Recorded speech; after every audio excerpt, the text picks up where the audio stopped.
มาทางนี้เลยค่ะไปตามผู้กำกับไปเลยจ้า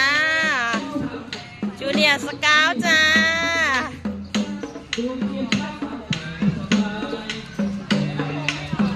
เอาออกมายังไม่ปล่อยมานักเรียนไม่เข้าไปหรอคะเข้าไปเลยจ้าเข้าไปเลยจ้าลูกเข้าไปเลยค่ะเข้าไปเลยค่ะเข้าปักเสือเลยจ้าลูกเสือเข้าปักเสือเลยจ้าลูกเสือเข้าปักเสือเลยจ้า